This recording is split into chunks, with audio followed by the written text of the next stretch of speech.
G'day fellas and welcome to a casted game. We are here on the brand new expansion for Age of Empires 4. And boy oh boy, have we got an absolute banger for you guys today. This is going to be two of the new civilizations that have been added in this expansion pack, except it's their variant versions. So we've got the Joan of Arc, which is the French variant. We've got Jussi's Legacy, which is going to be the Chinese version, or Chinese variant, rather. So let's jump into it. Let's introduce our players for today because they are two incredible players. Spawning in on the east side of the map in the color blue, playing as Joan of Arc, we've got Vortex. And in the west, playing in the color yellow as Jussi's Legacy, we've got Louis MT. Vortex currently sits at rank number 1 on the ladder. Louis currently sits at number 4. These guys are both very, very good players. I'm incredibly excited to be able to see it because we've got two civilizations that are both new, that are both considered to be at the top of the balance when it comes to the new civs. Obviously, we don't know exactly where they fall with regard to the other civilizations just yet, but we're starting to get a bit of an idea on that one. But slowly and steadily, we are getting there, and we're working it out. So let's talk about some of the bonuses these civs have got. So you'll notice that Louis is currently in the Tang dynasty. That means that he has got access to reduced landmark costs. The Chinese Tang dynasty provides a different bonus. It provides a bonus that will increase your scout's line of sight. So here you can see the line of sight very, very small compared to the Chinese scout. However, the landmarks are cheaper. You can see a nice little discount there. 60 food, 30 gold, not too bad. On the other side of the map though, Vortex, well, he might look like he's playing Age of Empires, but the truth is, he is preparing for a game of Dota. This right here is Joan of Arc. She's currently a peasant, and that's her first level. In the second level, it's likely that she'll become a woman at arms. It's kind of like a men at arms, except there's a little bit, well, there's a very pokey stick. It's just not where you'd normally expect it, and that's her. So she's going to be looking now to drop down that landmark, and it's important to note that she generates experience for every task that she does, whether that be gathering, whether that be building. And in this case, she actually generates quite a bit of experience from building. And as a result, one of the things that we see from Joan of Arc players is they age up pretty late compared to their French counterparts. Normally, when Vortex is playing the French, he's looking for a couple of things early on. Number one is he's looking for an early knight. He's trying to get into the opponent's gold or stone and wants to prevent them from getting down any town centers or just causing havoc in the enemy's base. But here, as Joan of Arc, he can't do that because he wants to make sure that the experience that he's gaining is maximized. That means that he's able to keep Joan in the base as long as he can, just building up everything that you want, and then subsequently moving out onto the map when you're ready to release the dragon. So that's exactly how these civilizations, or at least the French civilization, plays out differently. Let's check in over on the other side of the map as Louis had an opportunity back here to get an absolute banger of a landmark position. Instead goes for something, look, it's still pretty good. I'm still going to rate it. He could have gone for the double berries. Oh, actually, that's kind of, it's a bit of a weird spot. I think you'd have to put it around here, which would get you the double berries and then the stone. Whereas here he gets a single berries, stone, and the gold. Arguably, the berries are the most powerful things to have your meditation gardens on. So for anybody who's unfamiliar with this landmark, let me give you a little 1-2 on it, a little 101 meditation gardens. It's got an area of effect, and everything that's within that area of effect, whether it's berries, whether it's stone, gold, or wood, it is going to be generating a very small trickle of resources for you. The more you've got, the bigger the trickle. And it can start to get pretty ridiculous. At the moment, I'd expect it's going to be around 120 resources, which works out to be about 3 villages. And in the early game, when you've only got 18 villages, that's a significant portion of your economy. So, let's check in on the other side of the map, though, as the age up is about to come through from Vortex. Joan now going to drop down a house as well. He wants to do all of his building with Joan. Obviously, he didn't get to build the mill with her because she was already tied up building the School of Cavalry, but that age up still coming through at a decent time there. 4 minutes and 20, not too bad at all. Now, one of the other things to note is that knight's a little bit delayed. There we go. Now coming out from the queue. Louis also going to be aging up. 4 minutes 30, not a bad little time. Let's check in with Louis and see how he's doing, as it looks like he's going to be going for a second town center. One of the things to note, though, is he's a bit all over the place. He's got villages on stone, and a handful of villages on wood, and just a couple of villages on food, and he's definitely pushing towards this Song dynasty. My fear is that, he should be okay with it. He's just got everything very spread out. Now, he's a very good player, as I mentioned before, but it's important that we remark on some of these important factors when we are watching this, right? So there are 9 villagers currently on stone that aren't being supervised by the Imperial official. That's an example. And now he's got more than enough stone for that drop-off, and for that town center, and he's only just brought them over now. So it's a little bit of wasted space. He will have enough to drop. He's got enough to drop down the town center right now. The problem is he doesn't have Song Dynasty. Once Song Dynasty comes through, that's going to reduce the cost of his town center from 400 wood down to 240 wood. He's still going to pay the full price when it comes to stone, but you can see the importance of getting that Song Dynasty earlier, because it is going to delay your town center if you wait for doing something like this. But now we do see he's opting for a town center near the gold, trying to guarantee that he's going to have a little bit of protection there. You can see that the villagers are looking to rush up this town center, and Vortex is just going to have to head away from it, realizing that that's a Chinese town center, and at the end of the day, you're probably not going to be able to do too much damage, and it is going to hurt you a lot. Looking out onto the map, it looks like Joan of Arc has begun to make her rounds first and foremost. It's going to be the boar that comes up first.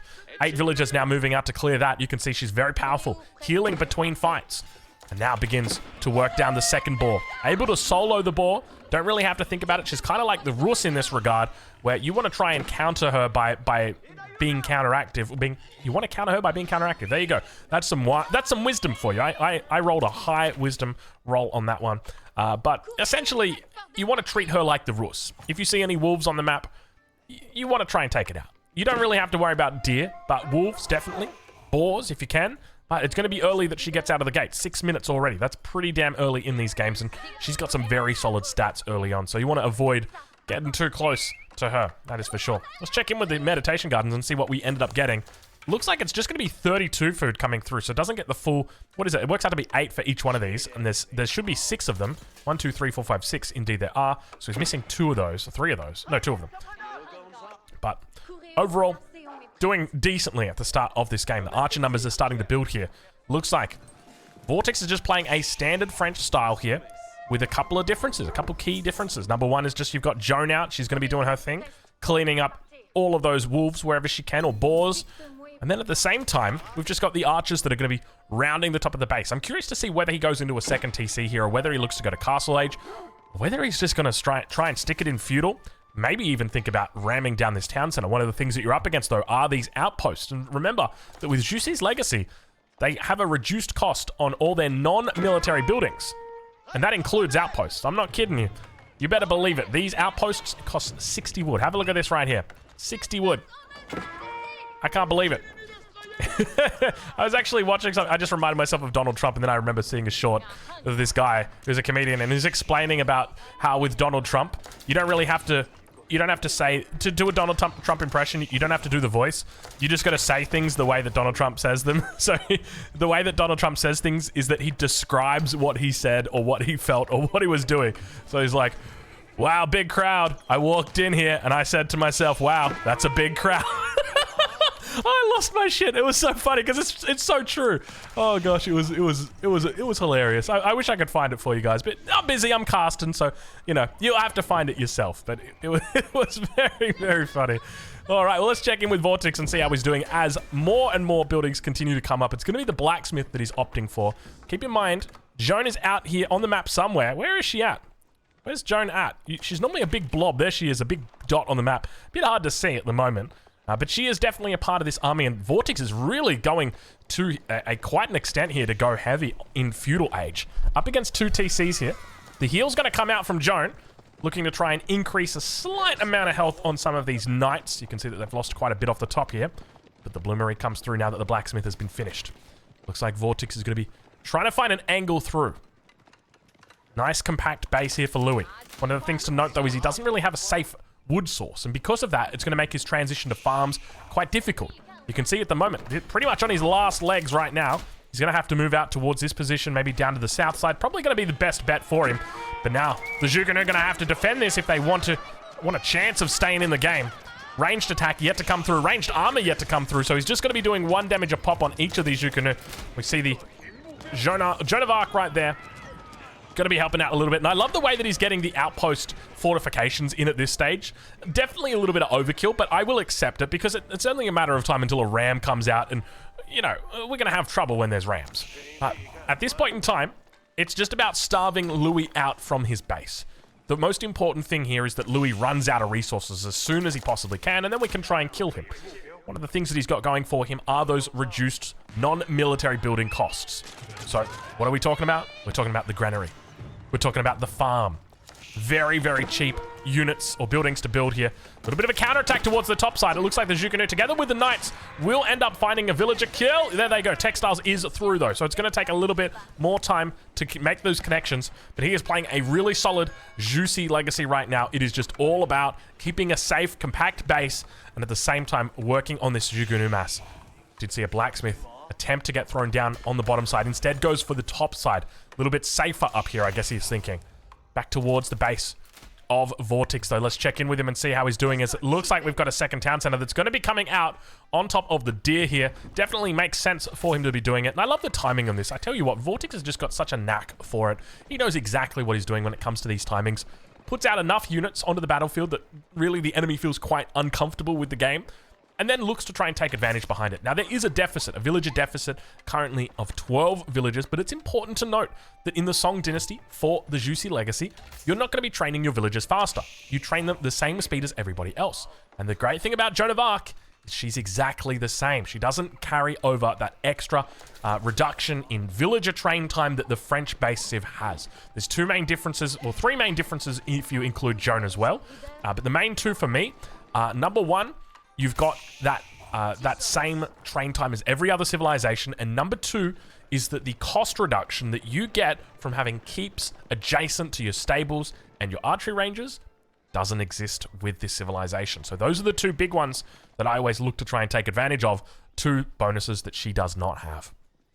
All right, well, let's check in with how Louis is doing as we do begin to see the granary coming down. And oh my gosh, look at this. Talk about fortunate. A huge amount of wood in the back of the base. Just when we were talking about the fact he was not able to have any real wood out on this map, well, Louis manages to find a way. You know what? I probably should have realized this, but he's got some nice little walls that have come up now, and I do like this position. This is a really solid position, because if Vortex wants to come through, he's going to expose himself underneath this outpost, and keep in mind the town center's here as well to fortify this up a bit. An additional outpost coming in. I think Louis might be cluing on a little bit here to the idea or direction that his opponent is going, but Vortex has decided, you know what? This looks like it's going to be a pretty hard nut to crack. Do we even want to do this right now? And you know what he says? He says no. We'll add the second TC, and we're just going to go a cute little castle age behind it. And I love this. This is so simple. Opens up with military, gets some decent numbers onto the map, throws down the second town center just to make sure he doesn't fall too far behind with the economy, and then goes castle age, looking for that advantage. Got to start by picking up those relics, looking for the veterancy, and then, of course, getting those knight numbers up. Of course, don't forget about Joan as well. That's another key factor here, is he'll be looking to get a little bit more experience on her, so he can start bringing those men-at-arms out from Joan. They do very well against any spearmen that are on the field. Zhuge Nu now moving towards that top side, and straight away Vortex is going to fall back. You can see that he's got the scout there with the knights. He's going to know exactly what is up, and we see those veterancy beginning to come through. It's going to be veterancy for the knights to start us off with. Another heal gets thrown down. Nice little assistance right there. Guildhall sitting on food for the moment. Let's see if he switches it over. You often see players look to switch it over to stone, just so that they can drop down a keep somewhere in the mid game. It's always nice, but food also helps out if you're looking for an imperial transition. That can be very nice. But at this point in the game, I'm going to be honest with you guys. Louis played a very solid defense. If I had to give an advantage to one of these guys, at this stage in the game, I would say it's probably Louis. I really like his positioning here. I think it's solid. His farm transition is well underway, and he's got plenty of room to throw down more farms here, so he's not backed into the corner too far. My main fear is that we die to a night timing, and well, wouldn't you know it, it seems like we've got a night timing on the way. Joan in the back, she's looking to come through. We'll drop down the UI so we can get a better picture of this right now. The Zhuge Nu trying their best to take down these knights. A little bit of health upgrade on them. Remember, they've got about 230 health. A little bit of a spin to win as well from Joan. She starts working on those villagers. Remember, there's a nice little villager, but oh my god, look at the outposts coming through from Juicy's Legacy. They're what's going to take out the cavalry here, because they've got the 25 damage on each of them. Remember that. The outposts do an extra 25 damage because of the emplacements. Juicy's Legacy has access to the same emplacements that the Chinese do. Those are the gunpowder emplacements. But now we see Joan has indeed aged up, or leveled up as well. 450 health, and you can see that Zhuge Nu going to try and take her down, but she runs in underneath, and big AoE comes in. How you doing, she says. Wow, that is some incredible damage. Now she's looking for the second shot. Is she going to find it? 35 damage for each one of these. Villagers also potentially under threat here.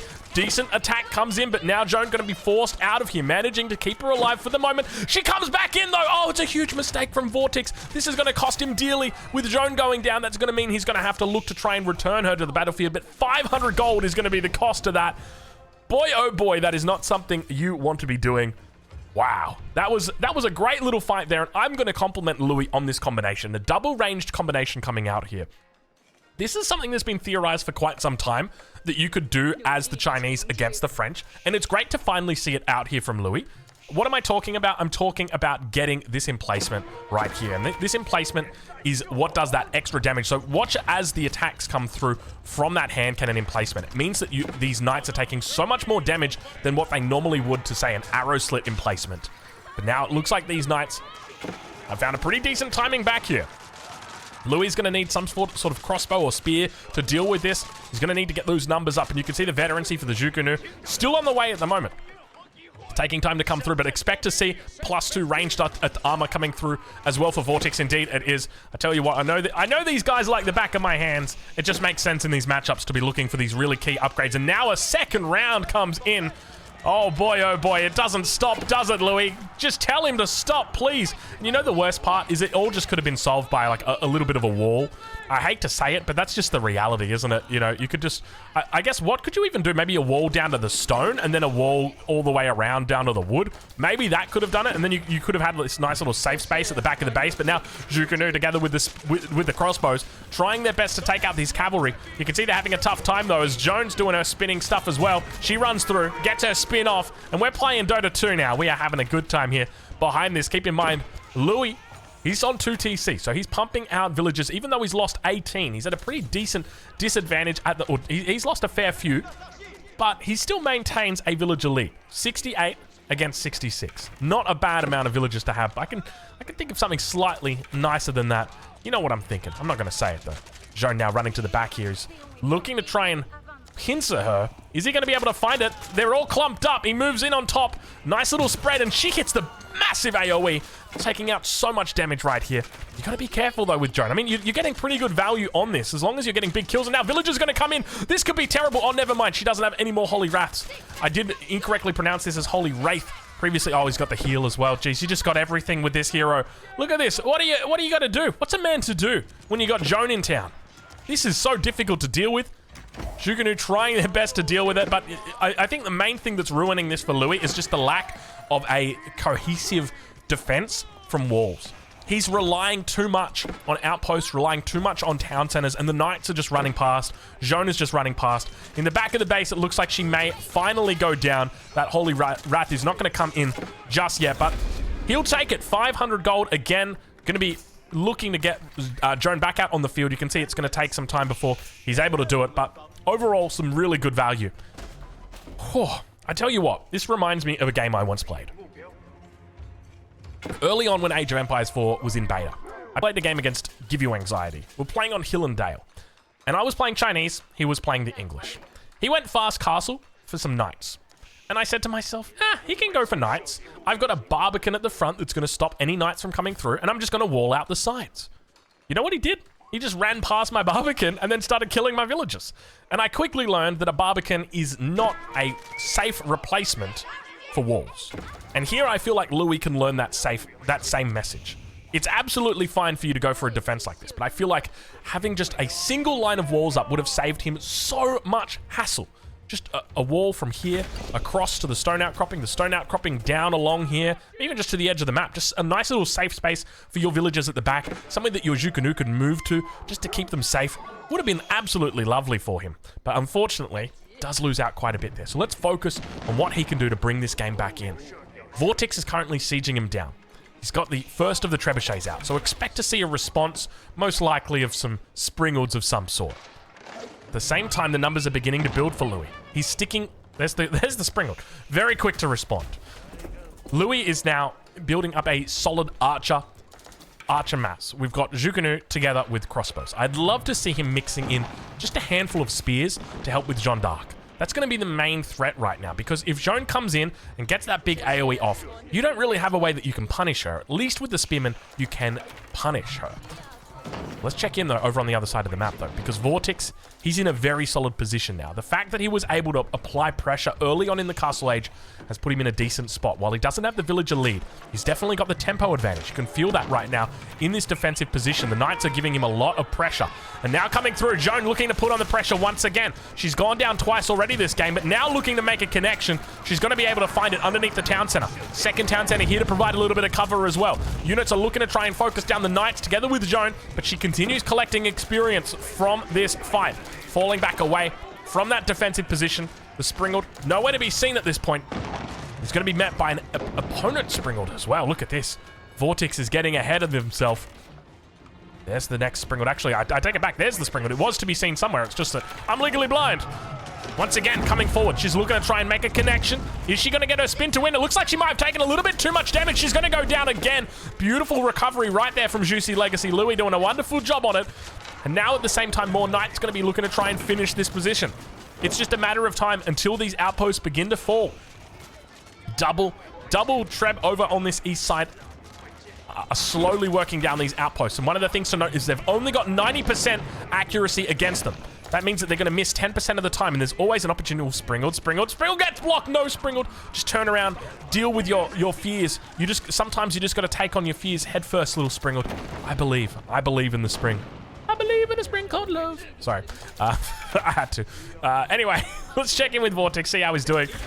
Jean returns to the battlefield. There she is, riding her stallion, her gallant stallion. I don't know. What's a way to describe a stallion? Stallion. I don't know. Jimmy Fallon, the stallion. Nah, it doesn't work. It doesn't work. Let's check in with the income, see how we're doing. Looks like we've got about 3k over for Joan, or rather for Vortex. And then on Louis' side, sitting at about 3.1k, 3.2k, somewhere around that region. So not too bad when it comes to the economies. They're, as you would expect, quite even, considering the villager counts are neck and neck here, 96 versus 95. And now look at this. The Zhuku numbers beginning to build here together with the crossbows. But it's hard having to control both of these units because they're different roles. You want your Zhuku focusing down all of the enemy archers. You want your crossbows focusing down the knights. You want everything focusing down Joan, it seems. She's just such a tank in these fights. Remember, every time she dies, you're going to reset all of the cooldowns on her abilities, and he's trying to move her forward, you can see, but it's hard to get her through. Springald's decent little attack comes in. He's got the advantage now, a 2 versus 1 for Louis. And on the defense, it looks like a nest of bees is going to be the way that he goes. Does he have a supervisor down here? Indeed he does. Supervisor working overtime, it seems, for this siege to come out. You can see how important it's going to be to get it. The trebuchet slowly working down. This is the main... No, this is the secondary town center. I do take it back, but Jones made her way through. Big damage coming in on these ranged units. Needs a nest of bees to save him as soon as he possibly can. Where is that knob? There it is. It's not often that you got to look for it like that, but sometimes just gets a little bit out of sight. Anyway, up towards the north side, Sacred Site coming in. Nest of Bees slowly rolling out of the blocks. Vortex, no scouts here at the front, which means that that Nest of Bees could come from the depths.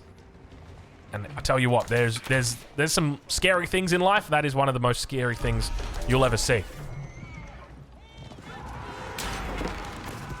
Oh, no! I was fearful it was going to happen, and indeed it gets confirmed. Joan picking up 60 experience right there from taking down the Nest of Bees. She'll be extra happy with that. 50 experience from the Springald. Oh, it's a massive amount of experience that's heading into her pocket every single second this game goes on. I wish we could press a button and see how much experience she had, but unfortunately, being 2023, the technology's not there. Give it till 2026 and we'll be able to tell what her experience level is. But now that we've captured all sacred sites, I'm pleased to advise we can now begin counting it down. 9 minutes, 55 seconds to go. Vortex in an incredible position throughout this game, but Louis with the defense of the Ancients. We can say that much right now. He is defending very, very well, but oh gosh, more knights coming through. Louis, don't do me like this. He's just been on the fence this whole time. Not on the fence, on the edge, on the ropes this whole game, but now it's starting to look like it's coming to an end. The numbers inside of his base are looking unfortunate, we'll say that much, but still he's found a way. The Nest of Bees looking to tee off. Not a lot of cavalry here to take it out. Big attack comes in. Villagers on the run. Wouldn't you love to see that little wall up the middle? Tell you what. But now Nest of Bees under pressure. Joan comes in, but it looks like she might be going down as well. She doesn't have a whole lot of health left on her. He's doing a decent job of running that Nest of Bees away. Joan indeed about to drop down. There she goes, taken out once again. How many times have we seen her fall this game? 4 times? 5 times? It's been a lot. But game gets called. Oh my lord, he just calls right there. He takes out Joan and he calls the game. There was just too many units in his base. I can't help but feel like walls were the deciding factor. I'm just going to mention it again because I've said it so many times. I'm just kidding. I'm going to tell you, make sure you go and check out Vortex. I'm going to leave a link in the description of where you can watch him live over on Twitch. He's streaming every day over there and he's a great guy. Streams in Spanish though. Bye-bye.